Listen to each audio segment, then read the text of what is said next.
I was once in a class with our parents. I don't remember the context exactly. We were learning together, and somebody had made a comment about wives giving people hard times. You know, our wives, if we didn't have wives, life would be so much better. Something to that extent. You know, some people come to, they're angry, they're upset, they had a fight over lunch, now they come back into the class and whereas some people would have just giggled and like, you know, okay, let this come and go. Our parents wasn't going to let it slide. And her parents turns to him and says, yeah, that's how you feel about your wife.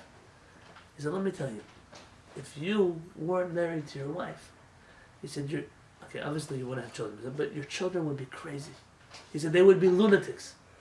He said, because they would have a father like you. He said, and how can a father take care of his child?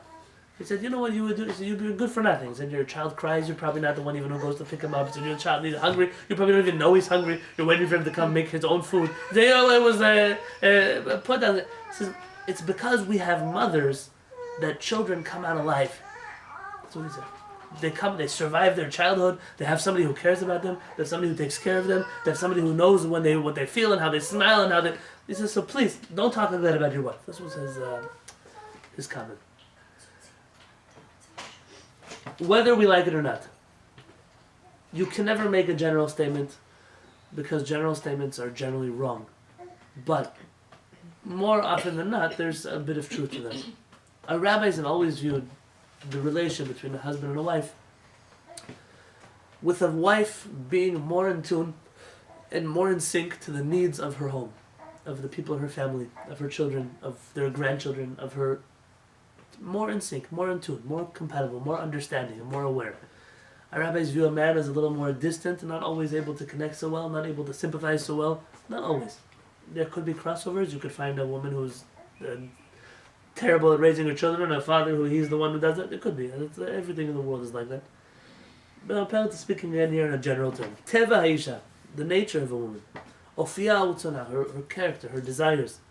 להשתדל ולעשות בתיקון הבית וצורכי בני ביתה is her desire to uphold the integrity of her home and her children, to take care of them.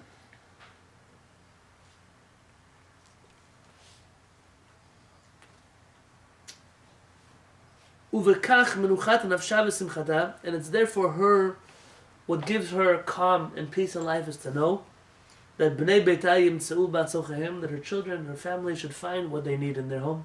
That they should, if they're looking for love, this should be a place where they have love. They shouldn't have to go somewhere else to look for. It's a very hurtful thing. I saw this recently over a Shabbat table. Somebody says, "Oh, I love this person's chicken," and the mother tells her, "You know, I make chicken every night for dinner. You never eat my chicken, but her chicken you're gonna eat." It wasn't a jealousy, but kids do this all the time. You make the same food at home that somebody else makes, but they like that person's food better. It's a little bit of, I wish you would find what you're looking for inside of my home, not have to go somewhere else to look for it.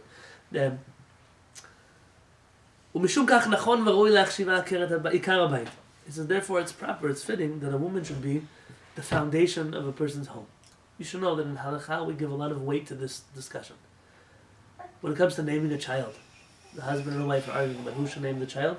Most of our rabbis lean towards the side that whatever the wife says the name should be, that's what should go. Why? Because we understand that innately the woman has more understanding of her child, even just born. But she connects to him in a way that the husband doesn't. She carried him.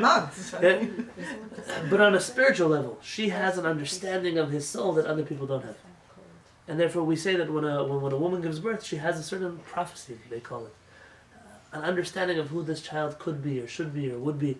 That's why you find in our Tanakh, so often it's the mothers that are naming their children, and there's a reason always. This child will be the one to do this child will be the one. How does she know? A little bit of prophecy came to her at that moment. She just knows. I had a rabbi in Yerushalayim who, let's be honest, rabbis don't make a lot of money. What? At least not in our denomination. Rabbis don't make that much money. Oh, yes. She was a career woman, and she was the one supporting the family. She was offered a promotion, and this promotion would mean that she had to travel a lot, and that she would not be home for the regular hours that she was able to be home. It would not be just a 9-to-5 job, but it would be perhaps 2 or 3 times the amount of money she was making until then. He said, listen, this is on a financial level, this is a great idea. Why don't you work this job till you retire? You know, I'll give up even my rabbi job, and I'll take care of the family, I'll take care of the kids, I'll drive to school. I don't have to be a rabbi. I could do it on the weekends. You know, this is the kind of thing we could... And she said, what about my kids? Who's going to raise my kids? I said, I will. I'm your husband. I'm their dad. I'll take care. She said, for my dead body, will you raise my kids? And she didn't do it. She didn't take it. But she felt that, listen, he wasn't going to be able to do it. And he told me since then that he has a rule in his life. And that is, when he meets new people, the initial gut feeling that his wife has about people, he trusts. She doesn't like them, but she doesn't know why. So he can't hate them. But he'll be wary of them. And he said she's never been wrong yet. She's never met somebody who says, those are good people, and they were bad people. It's an instinct. But we have a problem, and the problem is that in our very politically correct world, it's dangerous to talk about such things. Because by talking about a woman and her instincts, you're innately talking about the fact that a man lacks certain instincts. So what? What's the problem? It's the truth. If it's the truth, it's not something bad. Now, could there be a man who has exceptional instincts? Of course. Nobody said it was a rule that men don't have exceptional instincts. But it could be that people don't talk like this very often. Ikar habayit, the foundation of the home, is the mother. This was, in fact, my wife's argument with this lady in our backyard. He said, you think that your husband is going to be the one to teach his kids how to pray, how to learn the parsha of the week? He's going to teach them the laws of Shabbat and kosher and how to be a religious Jew. Think he's home for what, 2 hours a night before they go to bed? You think you're the one. They're going to learn all their Judaism from you, and you are an absolute ignoramus in Judaism. How do you think your kids are going to be Jewish? He said, well, what about you? Don't you? He said, watch. So she asked Elchanan a few questions. And Elchanan has a very tainted worldview because he grows up Hasidic. It's a problem. I'll tell you, for example. That's a joke, by the way. I'll tell you, for example. I taught him the whole year. I was before Pesach. I was watching him grow last year. He was at home with me the whole day. I taught him the Pesach song, Chanukah song, Purim song. So I taught him a very simple song. Dai dayenu, dai dayenu. Wonderful. That's great. Now, Hasidim pronounce Hebrew a little differently. Not all, but some. And the CDs that my wife keeps around for Elchanan to listen to are pronounced in that kind of Hasidish. And so she happened to have off the few days before Pesach. We were like 3 days. So she was home with him while I was running around doing the shul stuff for Pesach. The synagogue needs this, synagogue needs that. So he's singing with her Dayenu. Comes time, it's my shining glory. It's my first night of the Seder. I asked Elchanan if he'll stand on the chair and sing for everybody Dayenu. And he gets up there and he sings Dayenu, which is in a Hasidic accent. I said, look, 6 months of investment in this guy, 3 days of her time, and he walks away singing like her. I said, Elchanan, who taught you that? He says, Ima. I said, how does Abba say it? He says, Dayenu. He says, I said, who says Dayenu? It's Ima. So he already knows. He has the home, the Judaism that he's learning is from his mom. As much as I spend time here, he's picking up things from his mother. It's a fact of my life. And it's a beautiful thing. That's a good thing. That's why I married somebody who would have something to give to her children. Our rabbis always viewed life this way, which is why they were very wary. When a world where everybody married people who were blabbering ignoramuses, because people didn't know how to read, people didn't know how to... It was a normal thing once upon a time. Men and women didn't know how to read or write, or literacy wasn't a big deal. Our rabbis were always very careful that if you want your children to be Torah scholars, you have to marry somebody who came from a home of Torah scholars. Because how do you want them to be Torah scholars? Their mother is going to be the one to teach them. There are Jews from Syria who will tell you that their grandmothers taught them how to read their bar mitzvah parsha. It was the job in most places in Syria for the grandmother to teach the grandchildren their bar mitzvah. She never in her life went up to the Torah. But she knew how to read the Torah, and she was the one who taught her grandkids for their bar mitzvah parsha. No hiring a rabbi, the grandmother. That's her job. I met many people like that. Amazing. You're talking about where? Aleppo. The way it looks today, you don't have anybody there who can read anymore. But this is there used to be one of the largest Jewish communities of the Jewish people. Not large in number, than in quality. The rabbis of Syria were almost unparalleled in their Torah knowledge. But they left long before the war started, right? They left in 1948. Right. Most of them. Most of them. Yeah. The rabbi said in the Gemara, Amar Rabbi Yosef. Rabbi Yosef says, Me'amai lo karati li'ishti ishti. I never called my wife. I don't refer to her by that term, my wife. Ela li'ishti beiti. I call my wife my home. She is my home. What isn't my house, this is my wife. Lemo, shehi ikar habayit. She's the foundation of this home.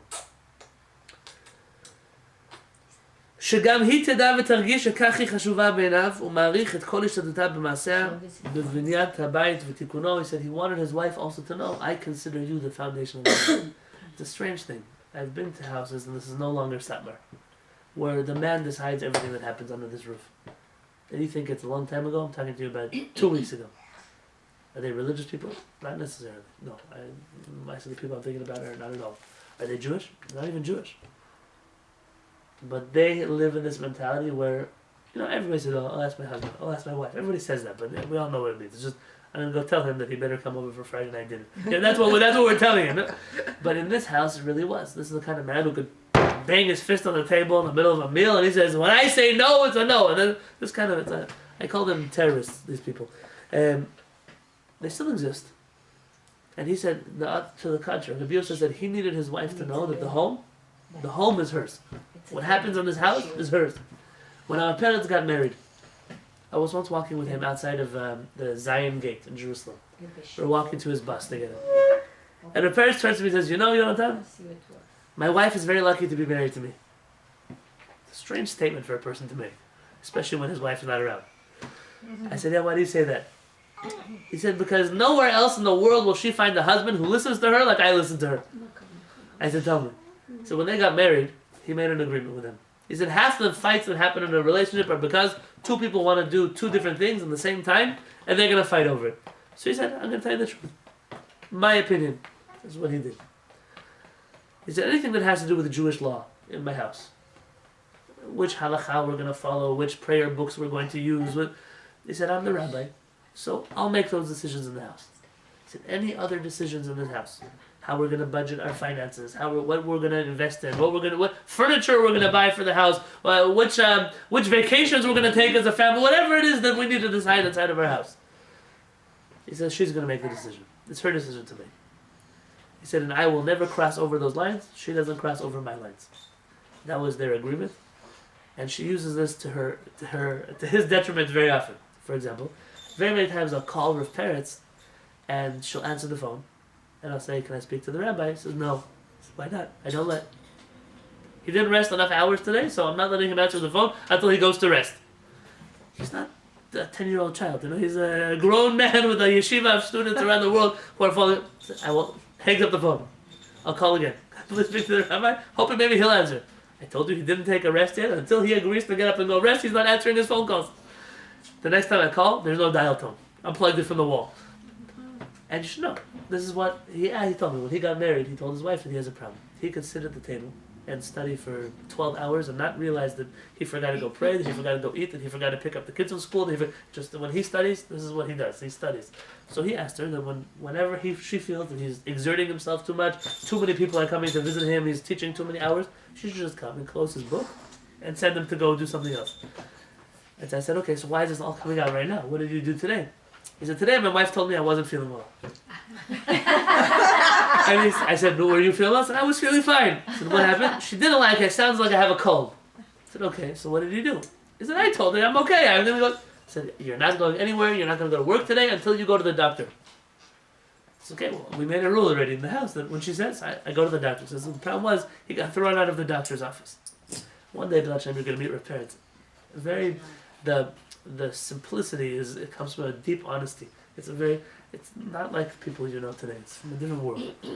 Rav comes to the doctor's office. He's waiting in line. It's Kupat Cholim in Israel. It's where Yes, like social medicine office. He's waiting in line for his turn. Comes time for his turn, and the nurse who's checking him in says, "Why are you here?" He says, "Because my wife sent me." I was sick. I said, "Are you?" I said, "What do you mean your wife sent you? Please don't play games with me. Are you sick?" He said, "I'm not sick." I said, "Why are you here?" My wife told me to come, and whatever she does, I do. And she said, "You're making fun of me?" She threw him out of the doctor's office. But she's lucky, because I listen to my wife, and she listens to me, and this is the arrangements that we made, and it's very good for us in our relationship. And never, when we got married, he didn't tell us to do such a thing. But for them, it worked. She knows that in her home, he doesn't second guess her. He doesn't. He knows that in the things that he needs to take care of, she doesn't second guess him. They have full confidence that they are taking care of the things they both need to be taken care of without stepping on each other's toes. And what that has caused for them is a very special relationship where they do everything on the same page because they really don't argue with each other. It's a special thing. And do everybody get in little arguments? Of course, always. But when you meet two people who are really on the same page with each other, the respect that I see those two, my rabbi and his wife, give each other, you don't see that kind of respect in other places. You know, it doesn't. It's real. It's genuine. I really value who you are. I really appreciate who you are. How It's old important. is he? Probably today's in his 80s. And she? I did that with my husband. I said, "You don't look right. You're going to the doctor." He said, "No, I'm not." And I said, "You're going." I didn't like the color of his skin. Turns out he was diabetic, and I was right. Really? Now he never questions me. Oh, So it works. it works. I'm not going. Yes, you are. No, no. Yes, you are. I'll go with you, but you're Do going. you have a picture of him and his wife? I do somewhere. I have a video of them. You would see her. She looks like she would be older than my grandmother when my grandmother was already from an old generation of Sephardic Yerushalmi Jews. I can't explain, but very special people. I'll find the picture. This is not a one-sided coin, though. There's two-sided coin. There's also a wife's obligations towards her husband. We had an interesting conversation, my wife and I, this week. She's in one of her PhD courses, and it came up domestic abuse. It's just social. It's talking about domestic abuse. And whereas everyone hears about domestic abuse cases of men towards women, very rarely do people hear about domestic abuse from a woman to a man. Mm-hmm. There are a number of reasons for this. One is just people have certain stereotypes in their heads of who abuses who. Two, it could be that much of the domestic abuse done by women is not physical in nature, but emotional, mental, psychological in nature, and verbal. Mhm. She's not practically gonna beat him up, but she'll do that with her relationship towards him. Men have a fear of reporting they're being abused because maybe it'll make them less manly. And even if they do report, rarely will they go for help. There's something like, I don't know the number, don't hold me to it, but 70% of men who have issues that need to be taken care of don't go for help because they view it as not manly to go get help. Mhm.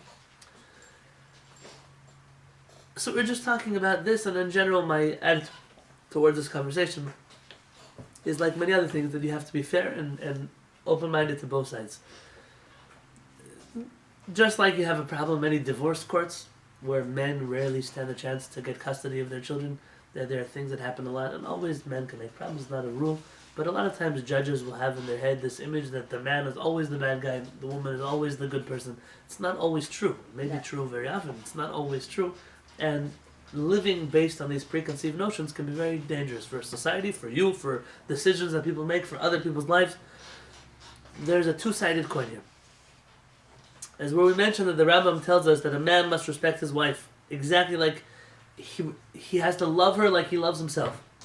And he has to respect her more than he respects himself. Remember, that's what we started off with, this class. Not today, maybe 10 weeks ago. The Rambam says he has to love her as much as he loves himself, and he must respect her more than he respects himself. Katav Rambam, the Rambam says, now he's speaking to the wife.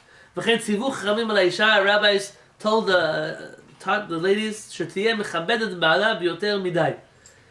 He should respect her too much. She should respect him too much. יותר מדי. More than is necessary.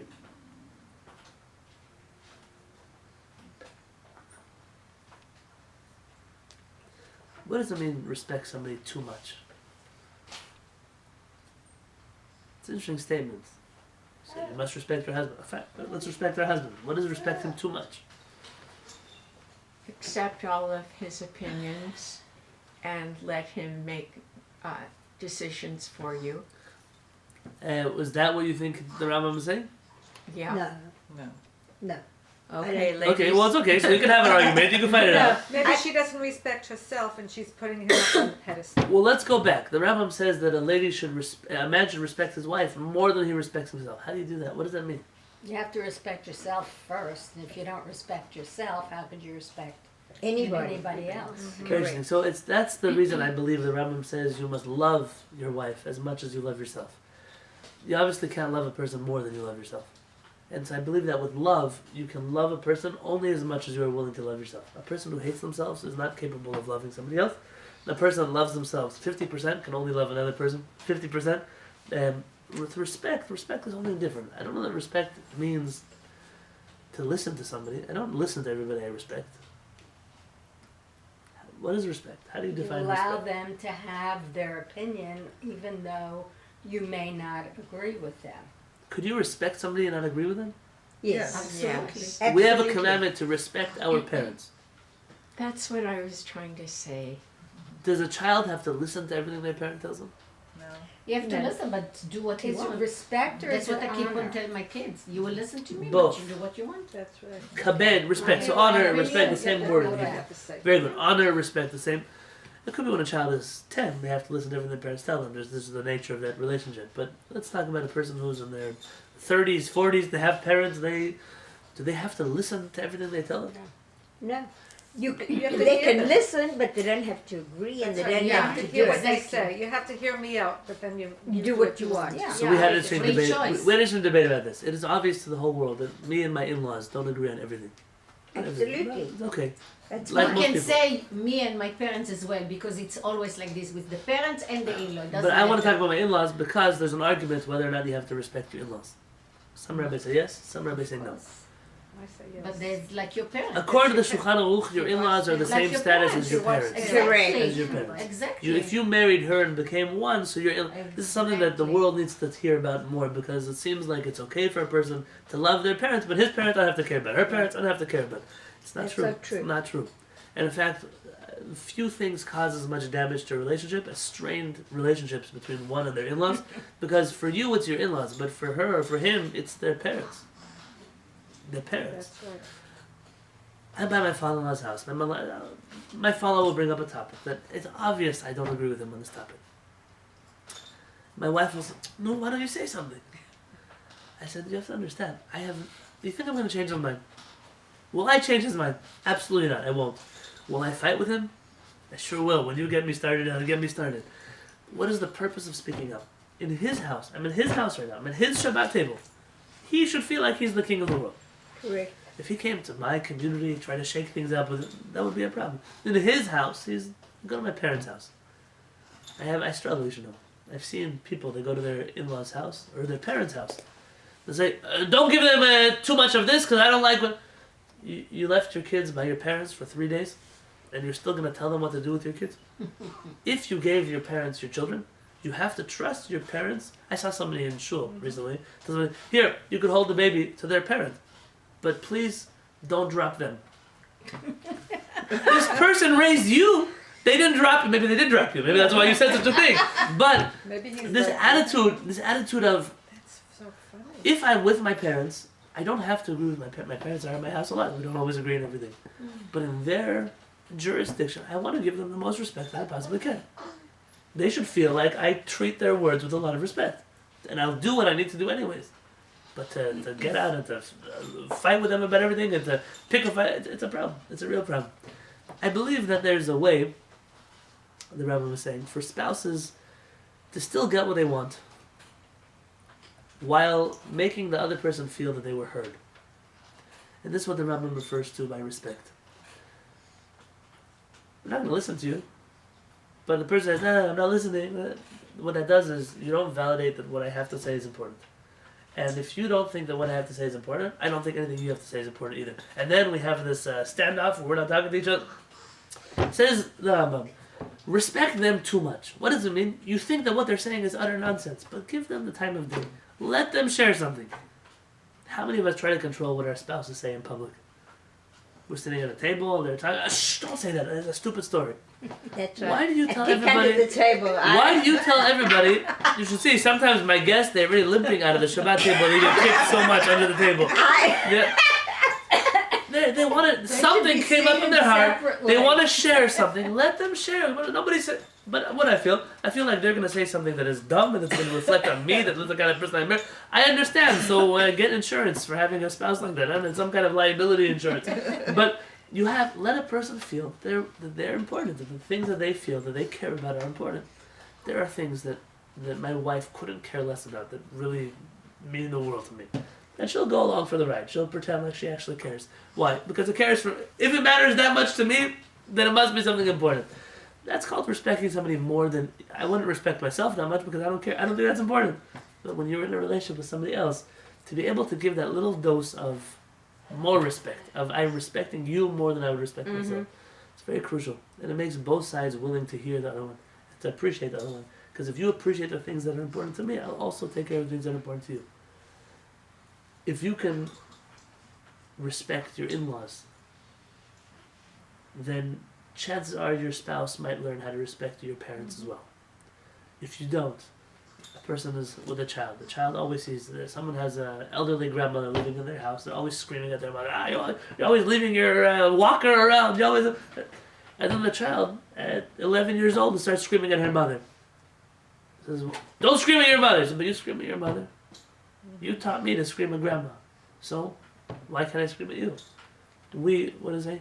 You reap what you sow. This is Do as the I world, say, not as I do. and it's a very dangerous thing. How many times do I see people tell other people to be quiet in the synagogue? You know, where I sit, the view of the world is very different. Of course. I see people tell other people to be quiet, and then they'll go talk to somebody else. Why did you tell other people to be quiet? There's a problem in the world that people they don't practice what they preach. In this way, to give another person a voice. וראוי להתבונן בדברים שנכתבו לאל ביחס הבעל לאשתו שהם נכונים גם ביחס האישה לבעלה. So parents, I want to summarize right now what we've done in the last 10 weeks. I'm going to read it to you, and we'll summarize it together, and this will be the end of our first section of this class.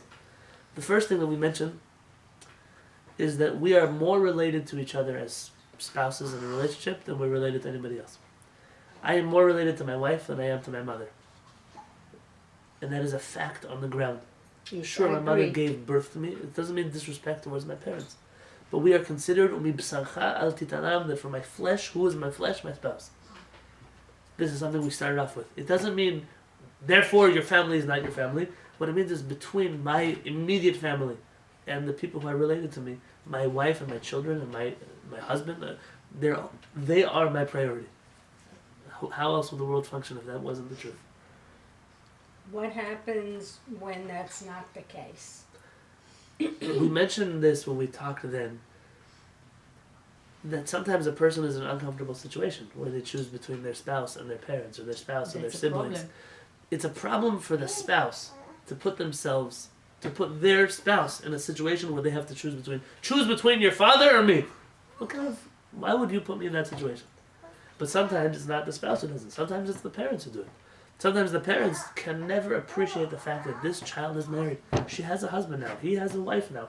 Let them live there. They cannot, and because of that, the spouses have to make such a decision.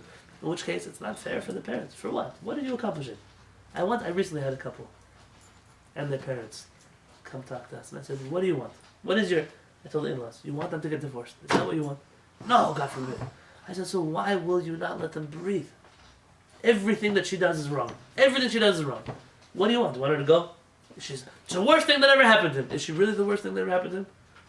Do you want your grandkids not to have a mother living with her father? Is that what you want? Because if that's what you want, just tell us. We'll work it out this way. That's not what we mean. So then why are you causing them to have to make such decisions? Sometimes you have to say things the way they are. It's unfortunate. Most of the time, we hope that people don't get themselves in such situations. But it's a normal thing on the ground for people to be in such situations. And a person must choose the path that is healthiest for them. That sometimes being healthy means to cut something out of your life, and that's a painful thing. Nobody wants to be cut out. Because when I was married, my mother-in-law wanted her son back, and she interfered in our life on a daily basis. And my ex-husband was very weak, and he would always take his mother's side. It's the dangerous thing. And that's why we're not married. But you should know. You should yeah. know that in this kind of situation, it comes from such. I'm not saying about you, about her. You're not married to your son. The relationship you have with your son and the relationship that his wife has with him are two different kinds of relationships. She can have the best relationship in the world with your son, and you can have the best relationship as a mother to her son, and you will not be. It's not two lovers that are vying for the same attention for the same person. It's a different relationship. But the lack of being able to see it that way. The lack of respect. She was jealous of you, Dawn. Oh, of course, I know that. Yeah. She wanted him back. That's right. You know. But if only she would understand that you didn't take him away in the first place. She didn't have a husband? She didn't have a husband? She had a whole bunch of them. It's sad. Yeah. We had to. The second thing that we mentioned is hakarat hatov. to remember that. Okay, so I'll see you. everybody needs to go. It's all right. The second is to remember that everybody, we have gratitude towards each other for the things we do. You were there for me for the hard times. You helped me out financially. You helped me out with my life. You go shopping for groceries with me. At the very least, when a relationship turns sour, it's important to remember the good things that we have. Third is to take the other person's feelings into consideration, to realize that we as a spouse, we as a partner in a relationship with somebody else, we heavily influence their emotions. We are the ones who set the pace for their emotional well-being. It's not just about you, it's also about them. And to remember that how much of an impact we can have, the good words that we say can light up a person's world, and the bad words can really destroy a person's world. And the children from such a relationship can feel this dynamic in their bones. They'll either decide to be in a healthy relationship or not, very often based on what they saw in their house. I'm certain that if I would talk to that couple and I would ask them what their parents looked like, nothing would be different from the way they lived their life, No. which is why it wasn't a problem for them to get into such a relationship in the first place. Correct. Yes. What was 3? Can you say 3 again? 3 is realizing how much of an impact our relationship has on the other person's emotional well-being. 4th, we mentioned the prohibition of hurting somebody else. We're not allowed to hurt somebody else, oppress somebody else, make fun of somebody else, cause distress to somebody else. So how about our spouse? What about them? There are people who could be nice to everybody in the world. All of their coworkers, they could take them out to dinner, take them out to lunch. But our spouses, we can never give them that same attention we give to everybody else. This is a problem. At the very least, we should be able to treat our spouse the same way we treat other people. And the most hurtful thing in the world is to see my spouse treating somebody else nicer than they treat me. And this is an isul, a biblical commandment of lo tonu, do not cause distress. Like we mentioned, sometimes it's better. Break all the dishes in the house, but don't break your spouse. Don't break the person you're in a relationship with. Make sure that you're the one who builds them up.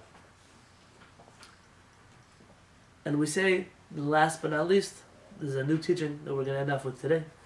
And that is, our rabbis tell us in the Talmud a very cynical statement.